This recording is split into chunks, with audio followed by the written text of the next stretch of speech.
அஸ்ஸலாமு அலைக்கும். நம்மளோட ட்ரெண்டிங் சாரீ நம்மளோட பேஜ்லேயும் வந்துருச்சு. எனக்கு பார்த்தோன்னே ரொம்ப பிடிச்சதுன்னா இந்த சாரீ தான். அவ்வளோ கிராண்டாக லுக்காக இருக்குது. என்ன ப்ரைஸ் தான் கொஞ்சம் ஜாஸ்தி. எல்லா கஸ்டமரும் ரொம்ப ஃபேவரட்டாக விரும்பி கேட்குறாங்க. இதோட ப்ரைஸ் அதிகமாக இருக்குது, இதை விட கம்மி குவாலிட்டியும் கிடைக்குமா அப்படின்னு கேட்குறாங்க. ஒரு செகண்ட் குவாலிட்டியும் இருக்குது. இதோட ப்ரைஸ் உங்களுக்கு நான் லாஸ்ட்டில் சொல்கிறேன். இது என்ன கிளாத் பார்த்தீங்கன்னா நம்ம ட்ரெண்டிங்கில் இருக்கிற ஸ்பேஸ் கிளாத்து தான்.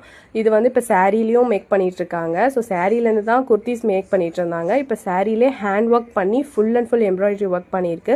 அதுவும் ஒயிட் பீட்ஸ் வச்சு உங்களுக்கு ஹேண்ட் ஒர்க் பண்ணியிருக்கு. பாருங்கள் எத்தனை கலர்ஸ் இருக்குது. இதிலே உங்களுக்கு 10 to 12 கலர்ஸ் இருக்குது. ரொம்ப டிஃப்ரெண்ட்டாக லுக்காக டபுள் ஷைனிங் கிளாத்தில் இருக்குது. வித் ப்ளவுஸோடய உங்களுக்கு வரும். ப்ளவுஸ்லேயும் ஸ்பேஸ் சில்க் ஒர்க் பண்ணியிருக்கு, பீட்ஸ் ஒர்க் பண்ணியிருக்கு. இதோட ப்ரைஸ் என்னன்னு கேட்குறீங்களா? 2550 ஃப்ரீ ஷிப்பிங்கில் கிடைக்கும். நீங்கள் வந்து ஃபங்க்ஷனுக்கு, மேரேஜ் இயருக்கு, ப்ரைடல்ஸ்க்கெலாம் யூஸ் பண்ணலாம். ரொம்ப லுக்காக ரிச்சாக இருக்கும். உங்களுக்கு ரொம்ப ரொம்ப பிடிக்கும். ரொம்ப கம்ஃபர்டபுளாகவும் இருக்கும். லிமிடெட் ஸ்டாக் தான் இருக்குது. ரீசெல்லரும் நீங்கள் பை பண்ணி சேல் பண்ணலாம். நீங்கள் கஸ்டமர்ஸாக இருந்தாலும் காண்டாக்ட் பண்ணுங்கள். ஸ்க்ரீனில் இருக்க நம்பருக்கு வாட்ஸ்அப் பண்ணுங்கள்.